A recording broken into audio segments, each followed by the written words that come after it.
All right, so today I'm going to talk about resistance. All right, it's a word that if you're on a spiritual path, you've undoubtedly heard, and perhaps you've heard to resist nothing, to be at peace with what is, to fully allow the present moment and whatever arises within it, right? To stop beating yourself up in life, to stop making yourself bad or wrong, and so on and so on. So I'm going to get into a discussion about resistance and how to truly clear it, because there's levels of resistance and there's certain laws that are good to know because it helps the mind relax, right? So basically, right, if you think of yourself like a channel of the divine, right? Which is kind of maybe represented by the central channel or the spine. We are receiving energy from the planes of existence above our personal field. And they are manifesting in life. But when they run into, right, whether it's here, when they run into a belief about myself or a strong fear, right, what happens is the channel, it starts to get backed up, or it's kind of like kinking a hose. If the water's going through the hose and you kink it, it's like, and that can look like physical symptoms, that can look like financial symptoms, that can look like relationship symptoms, right? And so I'll give you some principles to contemplate so that you can find your place, you can find the harmony within resistance, right? So resistance is just a fact of life. It's not something that you can get rid of. And what is resistance? Resistance is thought. Resistance is belief. Resistance is sometimes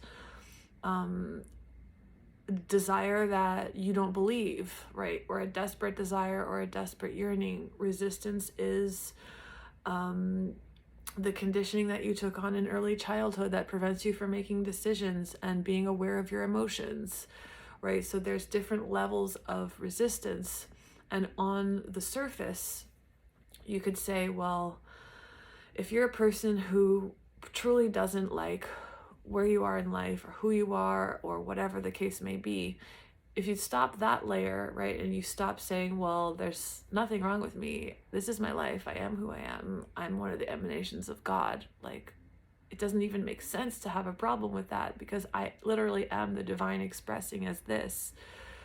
If you would stop beating yourself up, that would remove a layer of resistance, right? That would remove a layer that would free energy. If you think about the channel, right, that's a layer where if life force is trying to come through, and one of the layers of resistance is beating yourself up, making yourself wrong, right? Of course, when you stop doing that, the flow will get more intense, right? You'll flow more energy.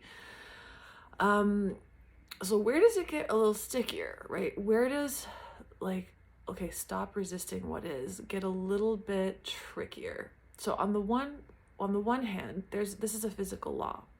Whatever level you're aware of, whether it's just like, I'm going to stop beating myself up.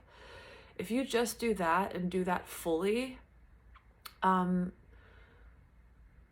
you will be led to the next layer, right? So don't try to be aware of something you're not aware of. Just at whatever layer you are aware of, release resistance. So that could be feeling like, let's say you're living in a place that you don't want to live. And no matter how you try to change your attitude about it, the feeling of dissatisfaction doesn't leave you, right? You can't change your attitude about it. You're just like, fuck this, I really hate this place. And so, okay, in that moment, if you say, yeah, I hate this place, that's the fact, right? That automatically lifts a weight, right? Because you're not in conflict anymore. You're not in conflict, right? So enlightenment, like when it's really an abiding state, is the absence of division. conflict because you're just in harmony with the flow of life. So if the fact, right, that's arising is dissatisfaction, and just, okay, dissatisfaction is what is here, and then just a relaxation into that. The reason why that frees up energy and that is a releasing of resistance is because it's only division and conflict that creates resistance, right? So if you are totally merged with the moment, and if the moment happens to be dissatisfaction, or disappointment or heartbreak or whatever, because you are totally merged with it, now you are at one with it. Therefore, life is at one with itself. Therefore, there is no conflict. There is nothing. Like, if you imagine life as a stream and life force, right? You're on a really strong, like, white water current, right? Called life. Even if life is showing up right now internally as disappointment or as frustration, if you just have no reaction to it, which is separating yourself from it because that there's an I that reacting to it, you just allow life to arise in the form of dissatisfaction. There's automatically a release of resistance because the only thing creating the feeling of resistance is a conflict and the idea that I shouldn't be dissatisfied. I shouldn't be dissatisfied. So that's one layer, right?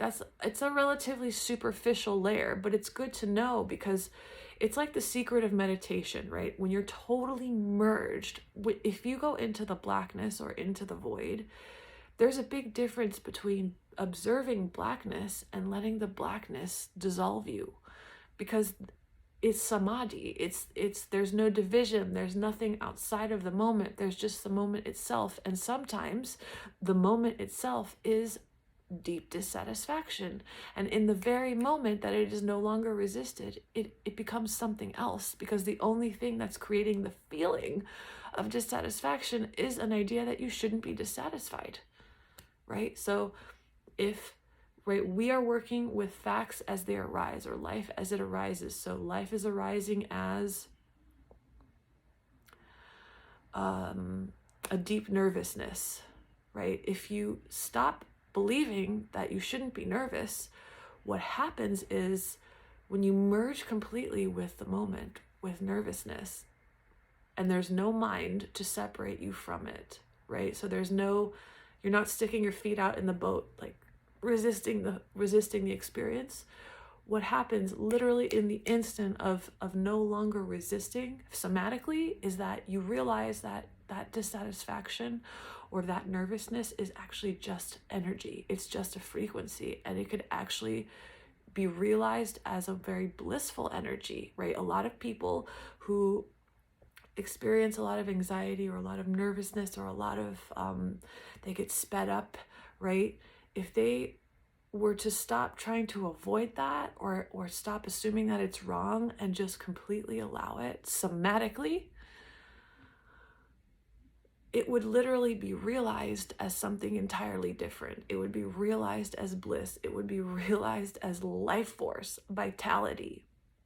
Okay, all energy is vitality. It's only your mind that says this is anger, right? So let me give you an example. I want to give you an incentive on allowing yourself to fully feel your emotions. So imagine if an emotion, let's call this an emotion, right? Imagine if an emotion was a disease, and every time an emotion arises, okay, let's say every time a disease arises, you have the opportunity to allow the disease to leave your experience. Wouldn't you want to check that out, right? Wouldn't you want to allow that process? Because when you are having an emotion, especially in relationship, right, it's really easy to apply accepting what is when you're alone. But in relationship, right, that's where our deepest resistances appear, because those people are the mirrors of our deepest wounds from childhood and from beyond. And so an emotion, right? Let's say this is a disease, which a disease is an exaggerated emotion, let's say every time this arises, I have the opportunity to release disease and to reclaim vitality. Okay, so let's say in this moment, I'm fighting with my partner, or they have decided to take a break from talking to me, or I have decided to take a break to be in my own energy and not talk to them or anyone, or it could be a friend. And then you start to feel this panic arise, right? This panic because we have very deep abandonment issues. We have deep, it's almost like a gate that we have to pass through, aloneness, realizing our true aloneness, right? And there is only one being. So there's a fear can arise of like, wow, am I going to be alone forever? Because we actually are in a way. But there can be a lot of panic and a feeling of disorientation around not being connected to a partner or to somebody that provides some level of love or attention in your life. So let's say you're in that situation and all of a sudden it starts happening, right? Maybe you start quaking, maybe you start speeding up, maybe you notice that you want to move more, go into activity, go to the grocery store, go for a drive, which is not bad, right? Allowing energy to move is not bad, but this is a deeper layer where you can keep accepting what is, but if it just keeps happening over and over, there's no deep change happening.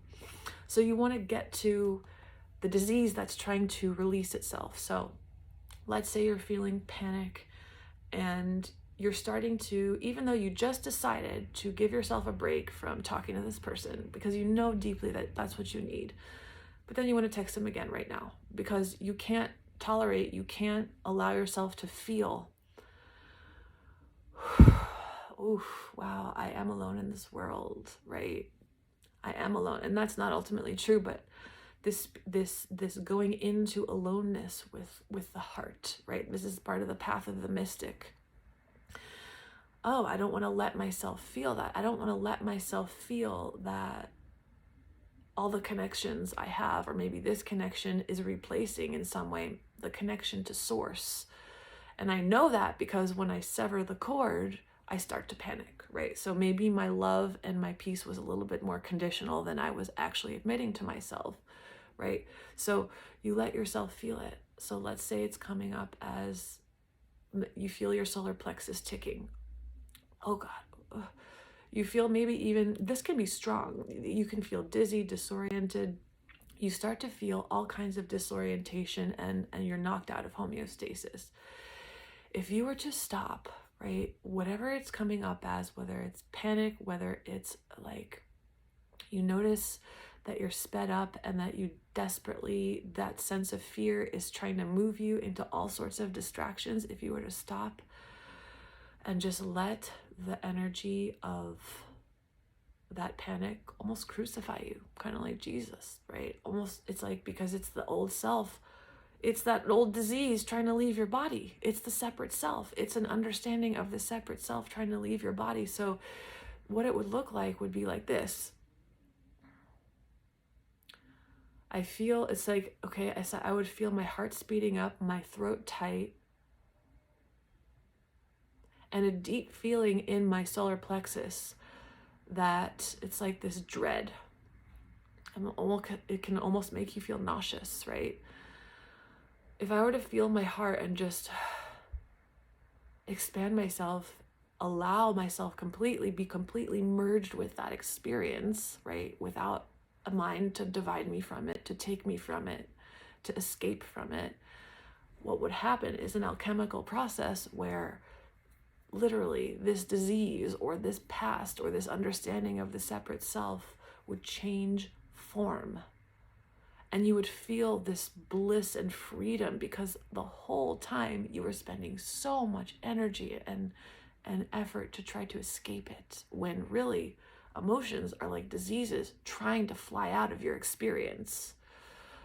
That might be an incentive for you. That might flame your desire to be completely willing to feel, because when you're completely merged with the moment, it becomes a mystical experience. It just does, because the only thing that gives the illusion of form is division. So when I'm not absorbed in this moment, when I'm divided from it, when I have an opinion about it, when my body is experiencing some understanding of separation, the only thing preventing me from realizing the light or the bliss of life is that part of me is divided from it. So I merge myself into it. And it literally changes form. It is literally a negative emotion can be experienced as bliss. Okay, no joke. So how would that look? Maybe you're with your family of origin, right? Maybe you're around a parent maybe you're around a father who has always had a really hot temper, and being around him just puts your body into a state of panic, right? Because it's like, since you were gestating, it's like your body has just been entrained to respond to have that reaction to that energy, right?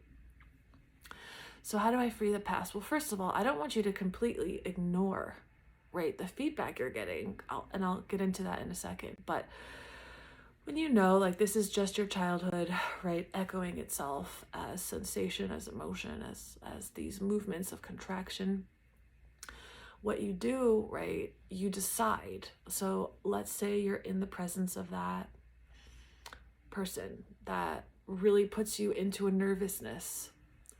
So in the moment, right, you get as still as possible, like you're totally merged with the present moment, and you just allow all the stuff going on inside you. That could be that could be a burning sensation in your solar plexus. That could be even the sensation that you're going to pee yourself.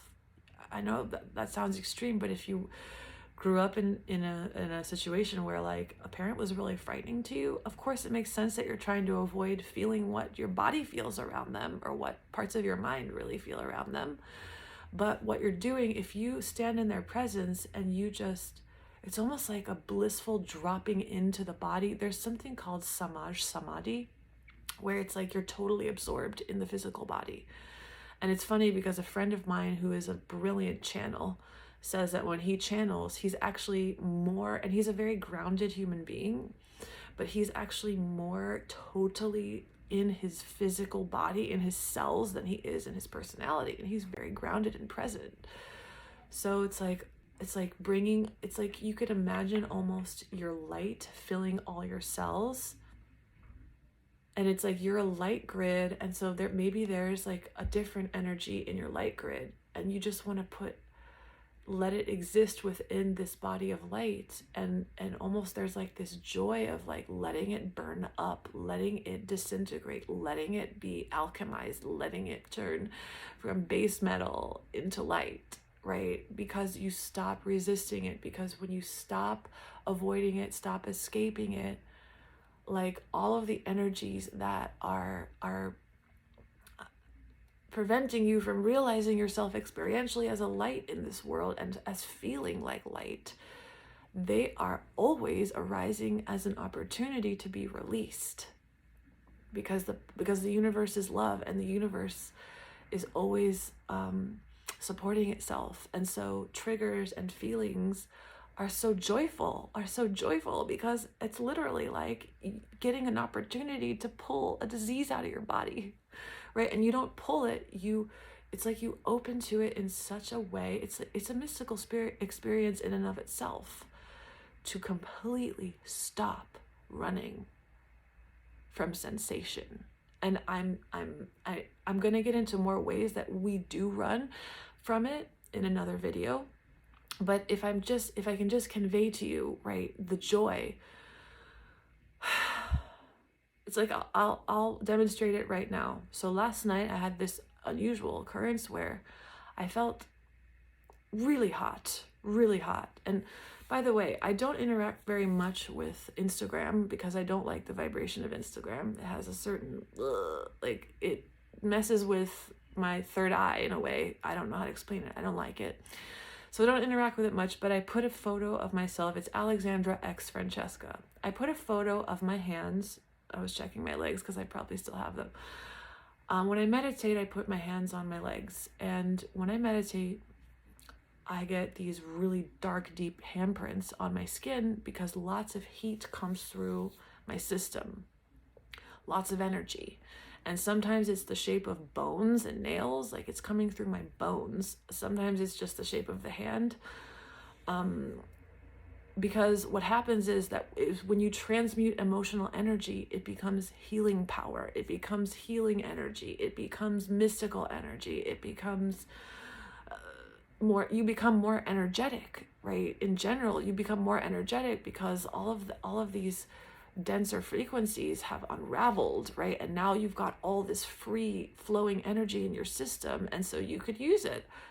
You could use your healing hands. I don't personally do that anymore. I'm using that energy through my voice right now. And so,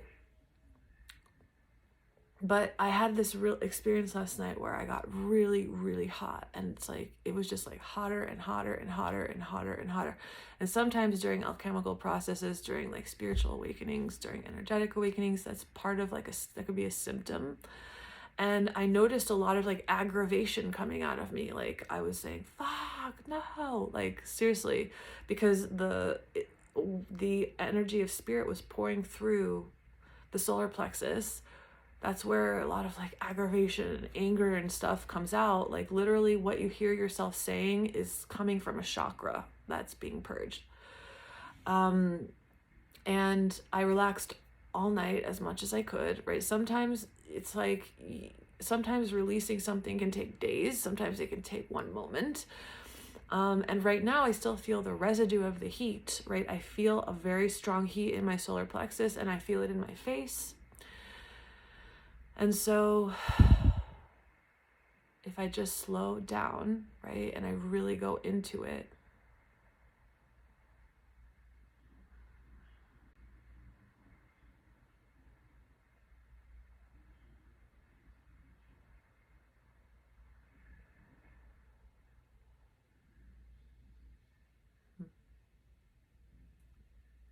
I feel it actually increasing and spreading out. Like it's almost like the natural process of what wants to occur, the release that wants to occur, you just allow it. When you kind of have a reverence for it, right? The attitude can help you stop avoiding. So that's why I'm saying, imagine it like literally disease coming to the surface and saying, hey, let me just leave now, because you want to be in the present moment. And it's a very mystical experience. It's a beautiful experience because you're actually literally experiencing yourself as the unconditional love of the universe.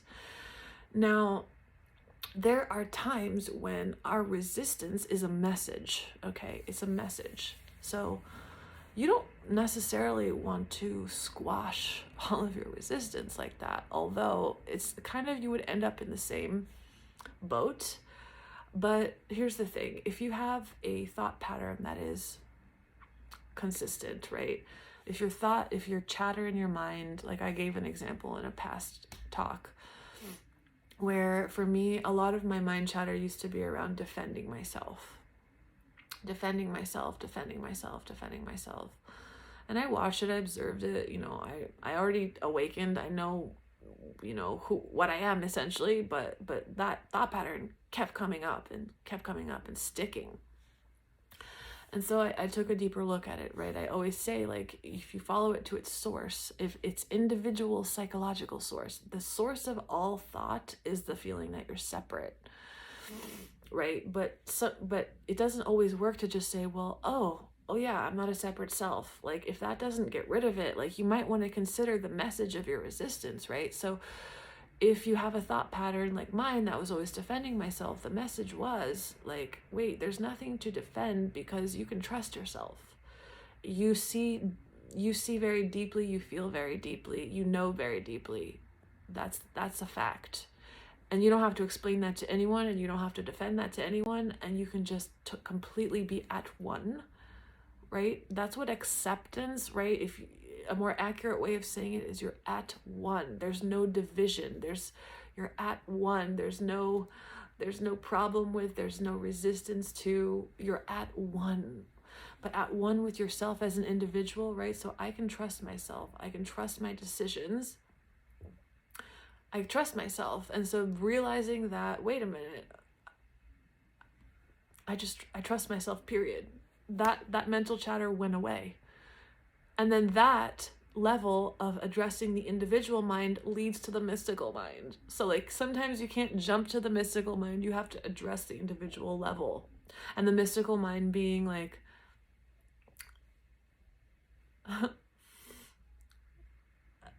it's hard to put into words. It's just like there's actually no others.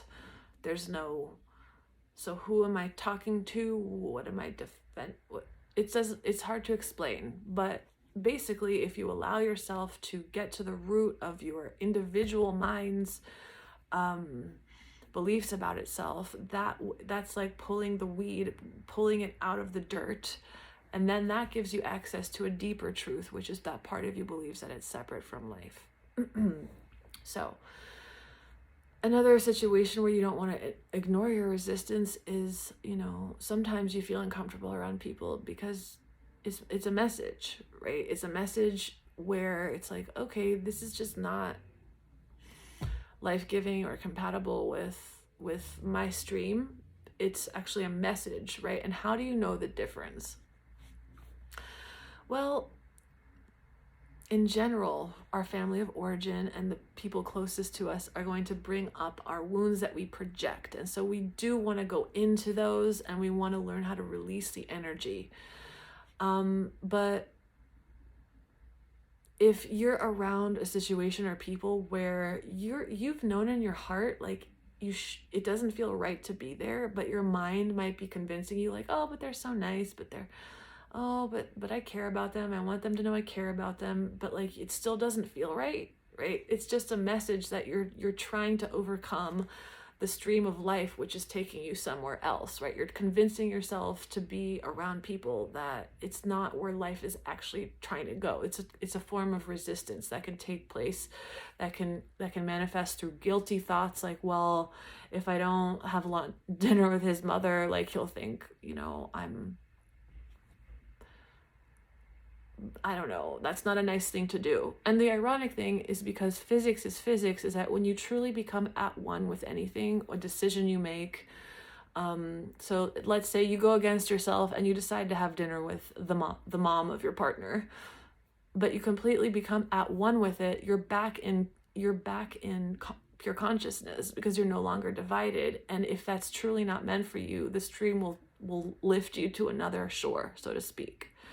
So that's just how resistance works if you're not at one with yourself. So a lot of times what's ironic is the only way to overcome an addiction, right? If you've tried everything, if you've tried changing your attitude, if you've tried loving yourself, the only way to overcome sometimes really destructive behavior is to stop assuming that it's wrong. And in that situation, it can be difficult because you're like, have all this spiritual insight and you feel so much love for humanity, yet you find yourself harming yourself or doing, stuff that's very destructive to your body or whatever. And part of you really, really can't stand that part of yourself. But the only way to lift that part of you out of that range of energy of shame and guilt and destruction is to love it, right? And that doesn't mean, oh, I love you for being destructive. That means like, it is what it is. That's the way that my body has found to cope with this situation. Okay, the body is intelligent, the mind is intelligent, we're intelligence. Our strategies have some level of intelligence, right? For whatever reason, this is how I cope. And you know what? Maybe I can let myself acknowledge that that's not a problem.